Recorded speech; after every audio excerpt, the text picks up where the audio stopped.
Bismillahirrahmanirrahim. Alhamdulillahirabbil alamin wal 'aqibatu lil muttaqin wala 'udwana illa 'alal zalimin wa asyhadu an la ilaha illallah ilahul awwalin wal akhirin wa asyhadu anna Muhammadan 'abduhu wa rasuluhu sayyidul anbiya'i wal mursalin wa ala alihi wa sahbihi ajma'in, amma ba'd. Kaum muslimin dan muslimat, pemirsa Fatwa TV rahimana wa rahimakumullah, ada saudari Santi Setiorini di Magetan, Jawa Timur bertanya, Afwan, pertanyaan ana terkait dengan sholat sunnah. Apakah ada sholat mujahadah?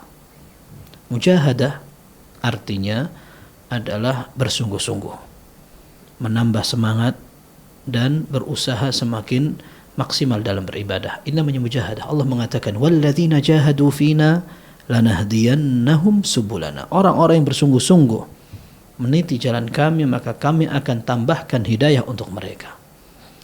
Ini yang pertama. Kemudian yang kedua, sholat sunnah. Ketika seseorang menambah, memperbanyak, dan dia berupaya untuk menjadi orang rajin, setelah sholat fardu ditambah dengan sholat sunnah. Kalau seandainya sholat sunnah yang sudah ditentukan, sudah dia kerjakan, dia tambah dengan sholat sunnah mutlak, maka tidak apa-apa dan bagus sekali. Dalam hadis disebutkan dalam Sahih Muslim, ada sahabat namanya Rabi'ah ibn Ka'ab al-Aslami radhiyallahu an. Beliau satu saat menginap bersama Nabi sallallahu alaihi wasallam. Fa'ataituhu biwadu'ihi wa hajatih. Aku ambilkan air untuk wudu dan untuk buang hajat. Maka Nabi sallallahu alaihi wasallam menyatakan, "Sal, kamu mau minta apa? Minta." Faqultu as'aluka murafaqataka fil jannah. Ya Rasul, kalau begitu aku minta agar Allah kumpulkan aku dan kamu di surga nanti. Maka Nabi sallallahu alaihi wasallam mengatakan, "Awaghairu dzalik?" Tidak ada permintaan yang lain. Qultu huwa dzak, itu yang paling aku damba-dambakan. Maka Nabi SAW menyatakan, fa'inni ala nafsika bikathratis sujud. Usahakan engkau memperbanyak sholat sunnah.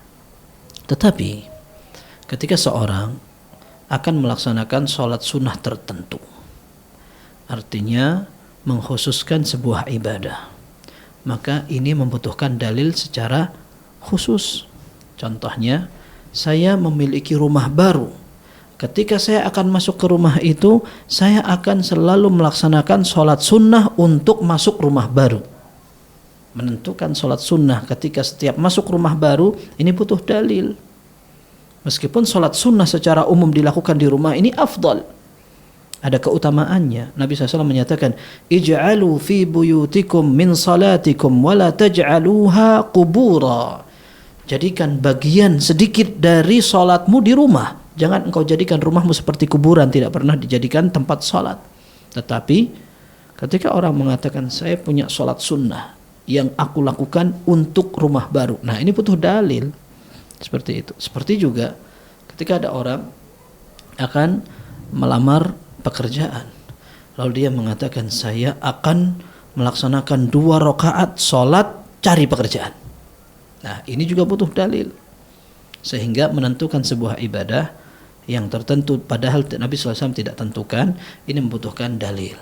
Maka tadi yang ditanyakan sholat mujahadah, kalau yang dimaksudkan adalah sholat khusus, maka ini butuh dalil khusus pula. Dan sependek pengetahuan ana, tidak pernah ada hadis yang menunjukkan tentang itu. Wallahu a'lam bishawab. Sallallahu wasallam wa barak ala abdihi wa rasulihi nabiyina Muhammad wa alihi wa sahbihi ajma'in. Walhamdulillahirabbil alamin.